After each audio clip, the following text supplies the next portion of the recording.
So, James, there's been quite a significant development in the Gaza-Israel conflict. There has, mate. The UN now has ruled that Israel is responsible for committing 4 of the 5 requirements of genocide, I believe. Correct, mate. So this was a report, essentially, that was compiled by the United Nations Independent International Commission of Inquiry on the Occupied Palestinian Territory. And they've collected a lot of evidence and they have written up a report, which I read the other day. I do like to read UN reports. They're quite useful. Mm-hmm.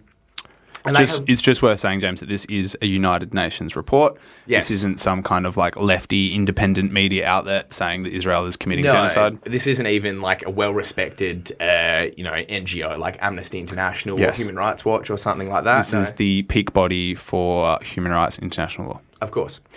So they have come to the conclusion that Israel is indeed committing a genocide in Gaza. So this is from the report itself. So pursuant to the Genocide Convention and the Rome Statute, genocide is committed when one or more of the following 5 categories of underlying acts are committed with intent to destroy, in whole or in part, a national, ethnical, racial or religious group. I think it's very important to clarify the definition, such as killing members of the group, causing serious bodily or mental harm to members of the group, deliberately inflicting on the group conditions of life calculated to bring about its physical destruction, in whole or in part, imposing measures intended to prevent births within the group, and forcibly transferring children of the group to another group. So they have come to the conclusion that the Israeli state is knowingly engaging in the first 4 of these acts. So killing, causing serious bodily harm, inflicting on the group conditions of life calculated to bring about its physical destruction, whole or in part, and imposing measures intended to prevent births within the group. There is insufficient evidence in their investigation to confirm whether the 5th point of the criteria is being met. Yep. However, as defined by the Rome Statute, only one of those 5 has to be met. And so this report's been 2 years in the making, I believe? It has been 2 years in the making. So they've been on the ground, obviously, just gathering a lot of evidence. And it's actually quite interesting because they write at the end that they say that, look, with all this evidence that we've gathered, and we don't see it as much in the West. I've made this point before, but if you want to know how the Israeli state and the Israeli media acts and what they really think, then you have to watch Israeli TV. Yes, of course. Because they always put on a very kind of humanitarian front that will appeal to Western audiences when speaking in English. However, when you look at their TV in Hebrew, it is absolutely insane, some of the things that these people say, these talking heads say. They're very blatant in their native media sphere. They're very blatant, and it shows the kind of political and social climate within the country that it's perfectly acceptable for things like this to be said. And so the Commission comes to the conclusion that says genocidal intent was the only reasonable inference that could be concluded from the pattern of conduct of Israeli authorities and security forces in Gaza. Yeah. So they're looking at everything and they're saying, look, this is the most reasonable, like we're giving them all the benefits of the doubt that we can, but this is the most reasonable inference. Yes. I was going to say in the report they did name, I believe, 3 individuals. It was Isaac Herzog, Prime Minister, Benjamin Netanyahu, and then it was the former Defence Minister, I believe. Well, I think everyone has. I think they've all been participants in digging this big grave for themselves. For sure, yeah, absolutely. Yep.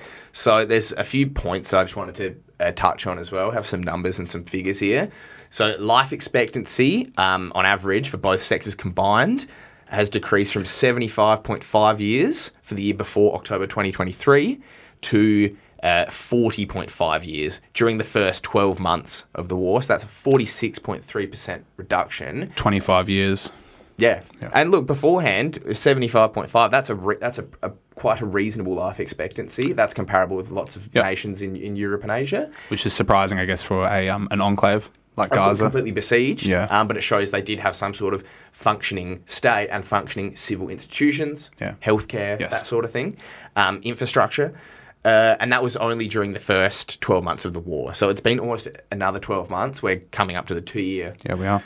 anniversary, I guess one would say, of October the 7th, and things have no doubt deteriorated further from there. So, according to the OHCHR, there were 224 Israeli strikes on residential buildings and tents for displaced people in the Gaza Strip between the 18th of March and the 9th of April 2025. So that was just in, like a 2-week period, 3-week period. In some 36 strikes about which UN Human Rights Office corroborated information, the fatalities recorded so far were only women and children.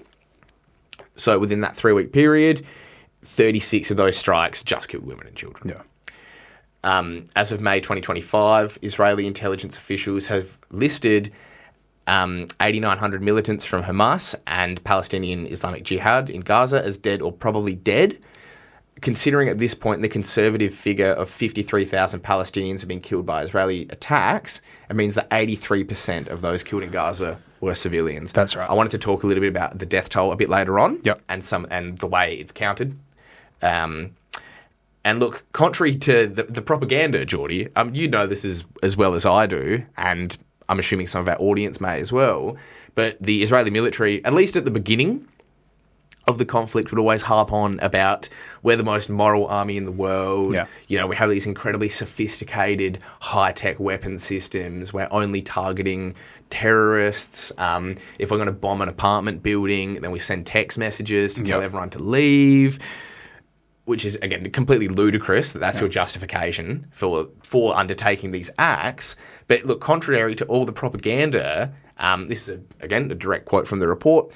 As one Israeli security forces spokesperson said, "We are focused on what causes maximum damage." The commission observed that the Israeli security forces repeatedly subjected urban areas in the Gaza Strip to heavy bombardment with explosive weapons with wide area effect rather than precision-guided or smart weapons. Leading to the complete destruction of neighbourhoods. This is quite fascinating. The number of bombs used by Israel since the 7th of October 2023 is extraordinary, even in comparison to other world conflicts. One military expert said Israel is dropping in less than a week what the United States was dropping in Afghanistan in a year, in a much smaller, much more densely populated area. According to the WHO, between the 7th of October 2023 and the 30th of July 2024, Israel carried out 498 attacks on healthcare facilities in the Gaza Strip. Yes.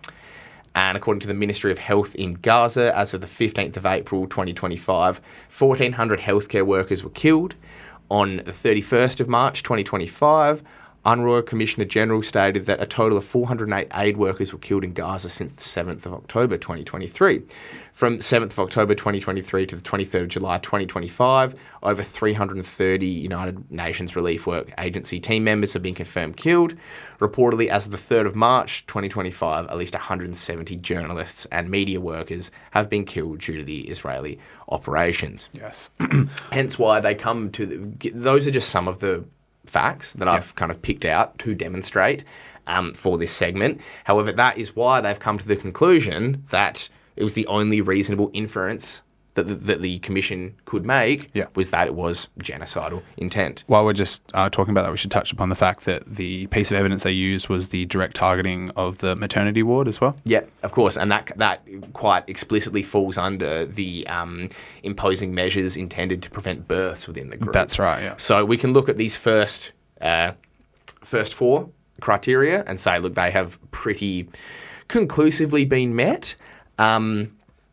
Now, here is a clip of one of the 3 heads of the commission, Chris Jordie. It's always good to see an Australian out there in the international sphere actually doing good things on the world stage. Yep. But this is some footage of the official statement. The commission concluded that Israel has committed genocide against the Palestinian people in Gaza and that it is continuing with that genocide. But we are told that the number of children that have had one or both legs and arms amputated is greater than in any other conflict this century. Certainly we know the number of children who have lost one or both parent. The trauma, the psychological trauma for children will last their whole lives. These deaths are not accidents. They are not collateral damage. They are the direct consequence of a military strategy of saturation bombing and scorched earth when it comes to the infrastructure of Gaza and the people of Gaza. Residences, homes, hospitals, universities, schools, museums, churches, mosques, archaeological sites, roads, agricultural facilities, the fishing industry. Our reports over 2 years have built the full picture of the extent of the destruction. And the destruction is such, added in particular to the starvation policies, that the conditions of life in Gaza are unsupportable. What do you add to that? Well, I think for people like the two individuals we just saw, I think that for them at the end of the day, I think they are more focused on just the purely the personal aspect of it. Like, you actually look at the amount of lives that have been destroyed, the horrors that have been imposed upon this population. He made the point that this conflict has the highest number of child amputees ever. It is truly mind-boggling. I do not think that there has been such a violent concentration of military force in such a small space in conditions like this ever in the history of human warfare. And I think all of that has been perpetuated by the increase in effectiveness of weaponry, technology, and we know that they, for example, the Israeli tech sector and the defence force are using this as a testing ground, so they can, market their new technologies as being battle tested. I think lots of the time, lots of people that cover this topic, Jordie, I think there's something we maybe do as well, but we often kind of look at the broader implications of what's actually happening. And I think these people here are concerned not even with the broader, geopolitical ramifications, but it's just the sheer amount of human suffering. And the horrors that these people have experienced. And I don't think anyone on earth could relate to that, to be honest. And I guess they have to as well. They have to look at those personal targeting of women and children. Of course. And the eradication of the Palestinian people to obviously infer that, yes, Israel is committing a genocide, and this isn't just the effects of a war per se. No, of course, and I think that is a difference. So I don't have the numbers off the top of my head, but for example, the first 8 years of the Russia-Ukraine war, and I say the term 8 years because I'm counting it from 2014. So I think from about 2014 to 2022, I think there are about 16,000 civilians were reported as being killed, most of them killed by the Ukrainian army in the kind of, the simmering civil war inside Ukraine. Israel did that in like 2 weeks. Though that was their count within 2 weeks. I think just, again, the sheer level of devastation. And again, like in the First World War, for example, that was the first time we really saw humanity really witnessed this large-scale industrialised warfare. And even then, I think it was something like 1 in 10 of the casualties were civilians. And now we fast forward to this, and it's pretty much 90% of the casualties are civilians. So what else can you infer as, going back to what the report said, essentially? And you have to go back to World War II to see, I guess, footage or images of those bombed out cities like Dresden or those European cities that were partially or completely destroyed. By the Allies. That's right. I think I've heard that when the Allies landed at Normandy, I believe there were 60,000 civilian casualties.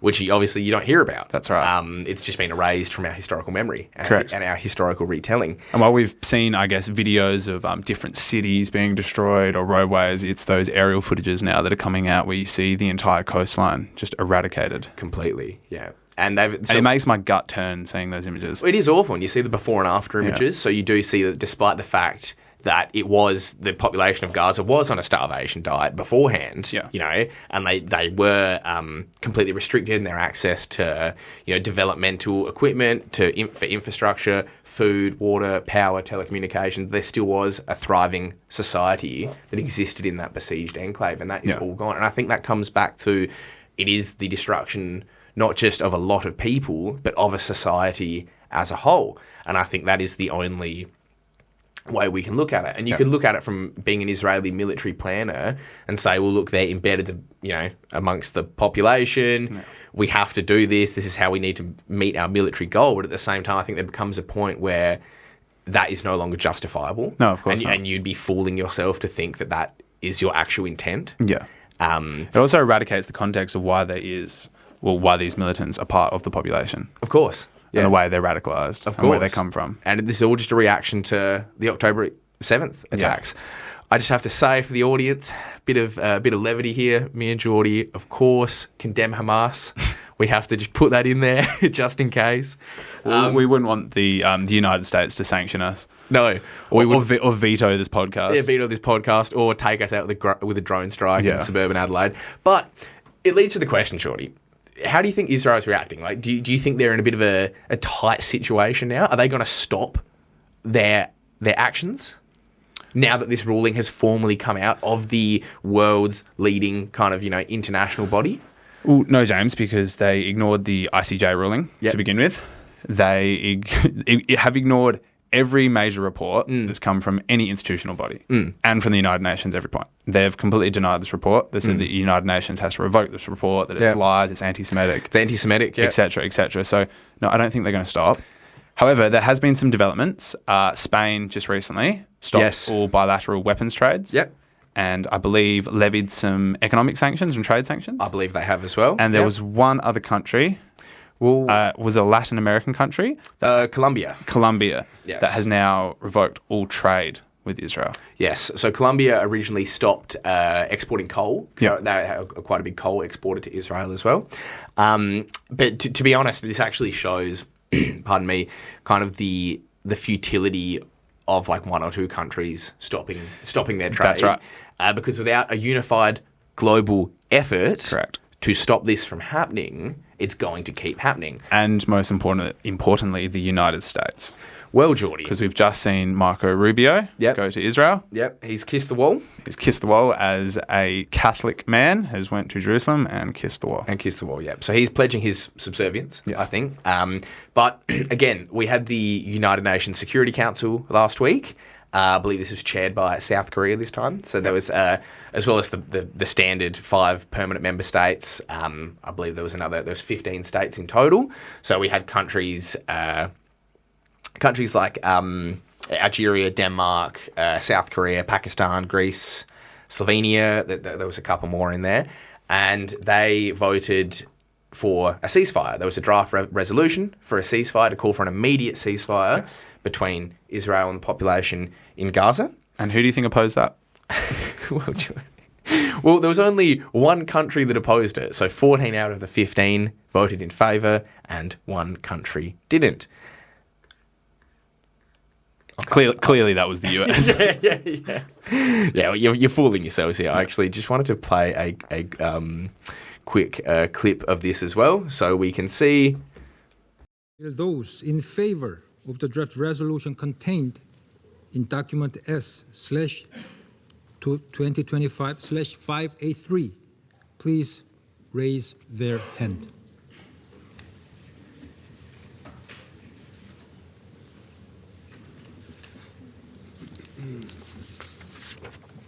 Those against?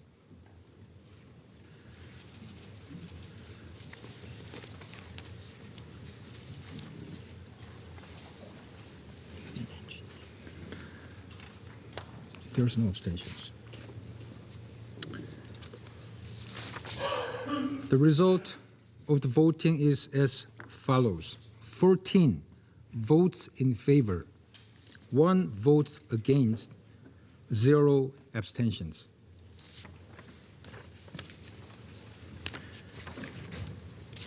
The draft resolution has not been adopted, owing to the negative vote of a permanent member of the Council. Do you think that she has difficulty sleeping at night after voting against the ceasefire? It did look a little bit uncomfortable for her in there. She did look a little bit like, all the eyes are on me. Yeah, when you have the entire world looking at you. And you just slowly raise your hand. And wanting you to do this one thing, and then you don't do it, and you know you're not going to do it, and everyone else knows you're not going to do it. Also knowing that even if she did vote in favour of the ceasefire, it's not going to change anything. Nothing would change. It's going to be a horrible thing to say, but I hope she doesn't sleep well at night, Jordie. Okay, yeah. I hope every single individual does not sleep well at night. And that's all I will say about what I think these people deserve. Yeah. So, James, this is definitely the strongest condemnation from the United Nations. I think it conclusively demonstrates that Israel is committing genocide. Yep. Without a doubt. Should think that should put all speculation aside. To rest. For sure, definitely. Yep.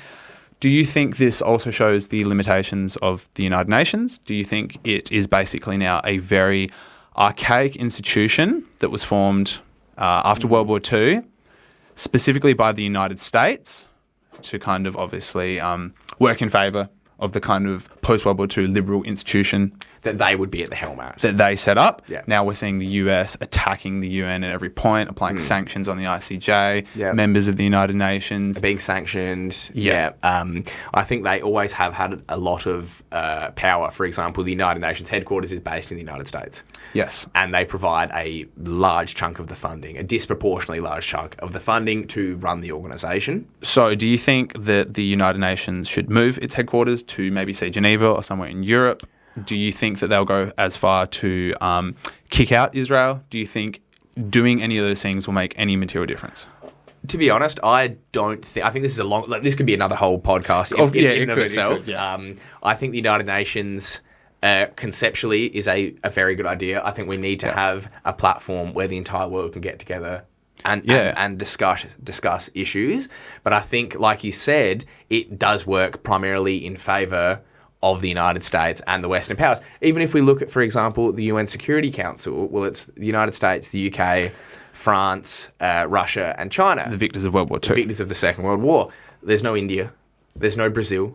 God forbid you put African country. God forbid you put an African country in there. So I think I think the format is good and can work. But it needs to be restructured and reformed. I do believe to a certain extent. But we're also seeing as well, we're seeing these other organisations like the SCO, for example, the Shanghai Cooperation Organisation. They're coming through, and like BRICS, we're kind of seeing these other kind of multilateral international institutions that are starting to rise, as I think lots of other nations, specifically in the developing world, in the non-Western, non-European world, are starting to feel that the UN isn't really serving its purpose, of course. So do you know how many times the US has vetoed a ceasefire? Is it 6 or something? It is 6. It's 6, I correct. believe. Yeah. You're on the money. And I think, again, that shows their direct complicity. Yeah. So even though we can't do things like that, as you said, there are other countries that are taking their steps independently to not necessarily sanction Israel, but just to cut off their involvement with Israel. We are not one of them. So as concerned as Penny Wong can be, we're not actually taking any material action. No. So, but even there's a few interesting ones. So there's 11 countries have formally cut ties by recalling their ambassadors. 2 of them are Turkey and Jordan. Yep. However, it's very clear they both still have communications with Israel. So Turkey, Erdogan is very strongly worded in his condemnations. I think a lot of that is required so he can maintain his domestic position. But similar to Penny Wong, it just finishes at it being rhetoric. Exactly. Or they have cut, so they've closed their airspace and their maritime areas to Israel. But they're not still selling them energy? Yeah, they are. They're still selling them a large chunk of their energy via Azerbaijan. Yeah. You have countries like Jordan, which have cancelled their diplomatic communications, but they still allow Israeli planes to fly through their airspace. They still use their airspace to defend Israel. Yeah. So, for example, to shoot down Iranian missiles, all that sort of stuff as well. There are lots of other countries that have ceased their arms trade. So Spain, Japan, Canada, Colombia, the Netherlands, and Belgium. However, Jordie, I'm going to come back to a point.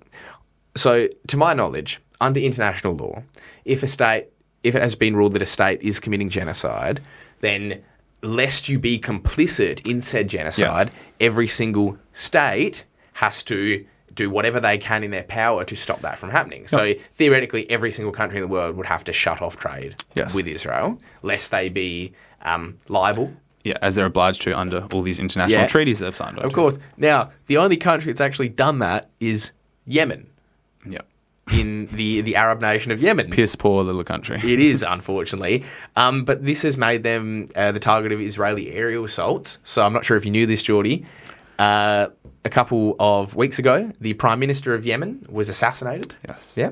They also, on September the 10th, they struck military targets in Sana'a, the capital city, which claimed the lives of 31 journalists. So, again, obviously, following in their tried and true pattern is just destroy everything. And I think they are, the closer and closer they get, the more and more pressure they're under. They're exerting themselves more in the region, obviously with complete US complicity and support. They're becoming extremely more violent and lawless. Of course. And yeah, so that came to a head with Qatar. Yes. Yes, where they bombed Qatar. Qatar has always been ostensibly an ally of the Israeli state. They have had lots of periods, I'd say in the last 20 years, where their interests have aligned in the region and they have worked together. Yeah. I'm talking about specifically the spread of Islamic extremism used to overthrow the Syrian government. Yes. Yes, which we saw come to its horrible climax last year in December 2024. However, Qatar, that was an ally with Israel and does host the largest US base in the region, was still attacked. Yes. So I think it shows that there are no allies. No allies whatsoever. Yeah, Yes. and for Israel, I think they are purely subservient. Yeah. And if they have any issues with it, well, that's going to be a problem. Yeah. Yeah, what's interesting to note as well is that, like I said, they do have the largest US base in the region, and it's pretty... I think the speculation, which I think is quite accurate, is that what happened was the Israeli planes had to fly over numerous countries like Jordan, Saudi Arabia, for example, to get to Qatar. So all of these nations had to coordinate their air traffic And their air defense systems. to allow the Israelis through. Not only that, but the Israeli planes, as we know, they don't have long-range bombers. Yeah. So they need in-air refueling. To my knowledge, what happened was two US refueling planes took off from the Al Udeid Air Base in Qatar, went refueled the Israeli planes. The Israeli planes bombed Qatar, mission success, and then the US planes flew back to the Al Udeid Air Base. My friend, if that is not cuckery in its highest form, I do not know what is. It is absurd. And they just bought Donald Trump $400 million plane. Yeah. Maybe they have to buy him another one. And then the Trump administration played completely ignorance of it. They're like, we didn't see this happening. What are you talking about? Yeah. Well, look, apparently Trump, what did he say? He says, this does not advance Israel or America's goals. I think it does, my friend. I think, and he knew that as well. Yeah. So they're getting more and more reckless, and they are acting more and more like a rogue state. I don't think, especially with this new, with this ruling by the United Nations body, I think the days of them kind of selling themselves as kind of like a liberal, progressive state that isn't completely psychotic in its character, I think those days are kind of long gone. For sure. Another point I wanted to touch on before we finish up as well was we covered this last year, Jordie, the Lancet Medical Journal. Yeah. So they kind of released a study indicating that for every one death, there's going to be between any one direct death, there's going to be between 3 and 15 indirect deaths. So an estimated 136,000 violent deaths have occurred. So using the very conservative 1-to-4 ratio, that would mean that additional 544,000 Palestinians have been killed indirectly, bringing the total number to 680,000 people, almost a third of the population, which is, again, truly horrific. Yes. And again, it's important to note these numbers aren't 100% verified, but it's... How can you verify them? Well, there's no one who's counting the bodies. The entire strip's being destroyed and they're buried under the rubble. Of course. Yeah. And I think many people will not... Yeah, they'll never recover their bodies. Like you said, they are buried under the rubble. And I think, look, as horrible and as nihilistic as it sounds, because I always do hold out some a little bit of hope. It's difficult. It is very difficult, but I think, how can a population survive this and retain their social identity in the land that they were based in? Well, as we record this, James, just in the past, I believe, 24 hours, 60 more Palestinian civilians have been killed. In the past week, over 20 of those massive multi-storey apartment complexes have been levelled. 300,000 to 500,000 civilians have been displaced from Gaza City. There are photos of hundreds of thousands of people walking up the coastline, leaving the city as Israel launches its full-scale invasion. And this is the last remaining city, and I say that, emphasis the added, loosest, city with any sort of infrastructure or buildings. This is the last place to be levelled and flattened. And the population has been pushed from the north, just down slowly, incrementally, one step at a time, to now they are all in the south. Obviously, Gaza City, I think, has an estimated 1 million people, and they reckon there's up to, depending on the death toll, the rest of the population is crammed into just these makeshift kind of camps adjacent to Gaza City, but the rest of the strip has been cut off, essentially, and anyone that is still there, well, I guess you're fair game for the occupation forces. Yeah.